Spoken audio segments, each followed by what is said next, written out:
"Hey you, what are you doing here?" The words cut through the quiet of the gated community like a whip.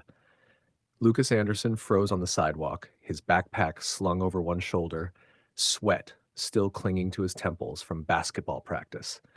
He was only 14, tired but happy to be on his way home. The shortcut through the gated neighborhood was the fastest way back to his street. He'd walked it before without incident, but today was different. The voice behind him was sharp, loaded with suspicion. Quick welcome. If you're new here, welcome. This is where we share stories that matter. Don't forget to subscribe, like, and tell us where you're watching from, so these voices carry farther than hate ever could.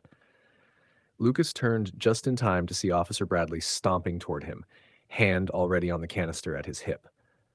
"I live just over," Lucas started, his voice trembling. But Bradley didn't wait. In one swift, merciless motion, he raised the pepper spray and unleashed it directly into Lucas's eyes. The boy's scream pierced the air. He dropped his backpack and collapsed to his knees, clawing at his burning face as the chemical burned. People turned. Gardeners, dog walkers, neighbors out for their evening stroll all froze, horrified. "He didn't do anything," someone shouted. "He's just a kid." But Officer Bradley only smirked. His lips curled into a cruel smile, as though he had been waiting for this moment. On the ground, Lucas gasped between sobs. "Why? Why would you do that? I didn't do anything. I was just walking home." Bradley loomed over him, sneer thick with contempt. "Walking through here? You people never do anything, huh? Stay on the ground where you belong." The words dripped with venom, slicing into Lucas far deeper than the pepper spray ever could. A middle-aged woman broke from the crowd, rushing forward with tissues in her hand.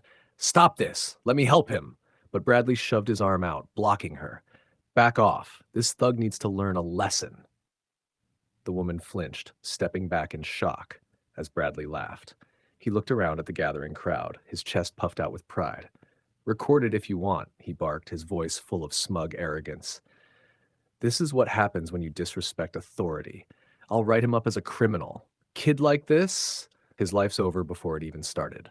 Phones were raised high, their red lights blinking. Some muttered angrily under their breath, others just shook their heads in disgust. But no one dared step between the uniform and the boy.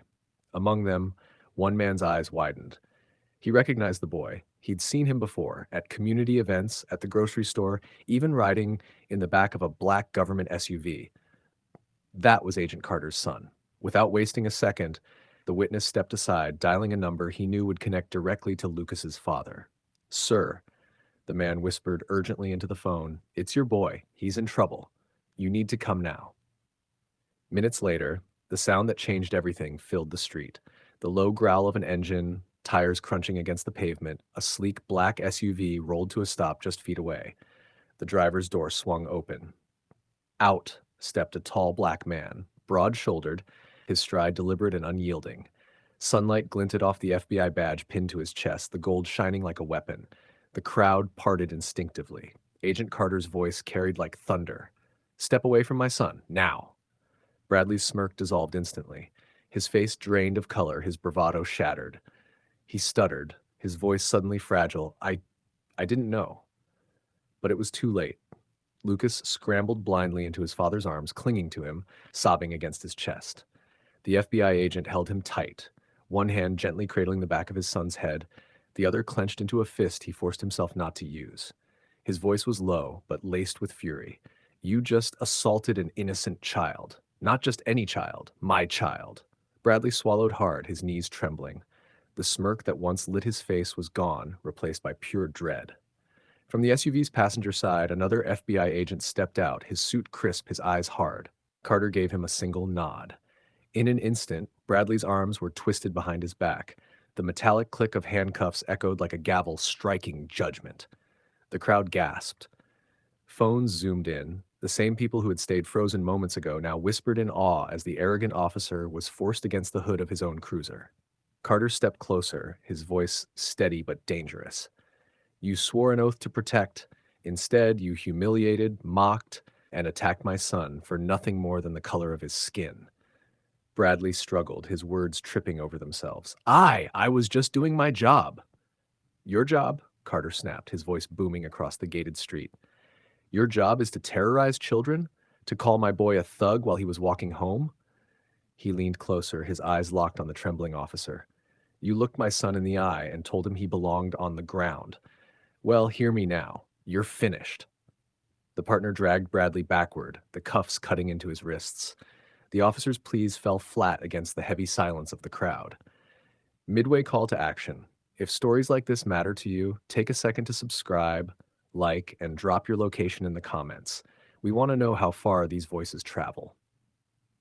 The tension in the air slowly unraveled. Lucas still shook, wiping his eyes with the back of his sleeve, his breaths ragged. His father knelt down, pulling him gently away from the chaos. Son, he said softly, his voice dropping to a whisper meant only for him, never let their hate define you. Remember, justice always wins. Lucas nodded weakly, burying his face in his father's chest. Then Carter stood tall once more, turning to face the crowd. His voice, though calmer, carried with it the weight of authority and truth. To those who tried to help, thank you, he said, his eyes flickering toward the woman still clutching tissues in her hand. To those who didn't, remember this moment. Do better. Change begins with us. The crowd erupted into applause. Some clapped with tears in their eyes, others raised their phones higher, recording not just the arrest but the lesson that followed. That cop got what he deserved, someone shouted. Cheers rippled through the street. For the first time since the assault began, hope felt possible. Bradley, once the powerful figure with pepper spray in hand, was now just a broken man in cuffs, dragged off in shame as the world watched. And Lucas, still trembling but safe in his father's arms, had become something bigger, a reminder that arrogance and hate can crumble, but justice, when demanded, will always rise. And that's how a single act of cruelty turned into a public reckoning. If this story struck you, don't forget to hit like, share it with someone who needs to hear it, and comment where you're watching from. Every interaction helps us spread these voices further because justice isn't just an idea, it's a promise.